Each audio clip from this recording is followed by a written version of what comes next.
Alam mo ba kung sino ang pinakasinungaling na tao sa mundo? Ang lalaki. Hindi dahil masama sila, kundi dahil hindi nila kayang aminin kapag nahihirapan na sila. Sanay silang ngumiti kahit pagod na ang loob. Sanay silang magpanggap na okay kahit unti-unti na silang nadudurog. Kapag kinamusta mo sila, iisa lang ang sagot. Okay lang. Pero sa likod ng salitang yun, may mga gabing tahimik silang umiiyak. May mga problemang sila lang ang may alam. May bigat na araw-araw nilang pasan, pero wala silang masabihan. Dahil tinuruan silang maging lalaki, matigas, walang luha, walang kahinaan.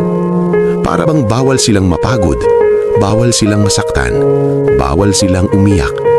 Dahil kapag lalaki ka, dapat palagi kang malakas. Pero ang totoo, mas emosyonal ang lalaki kesa sa iniisip ng lahat. Mas malalim silang magmahal, mas tahimik silang masaktan, mas matagal nilang kinikimkim ang sakit hanggang sa sila na mismo ang maubos. Hindi nila ipinapakita hindi dahil wala silang nararamdaman, kundi dahil natatakot silang husgahan. Dahil labag sa pride nila ang makita silang mahina.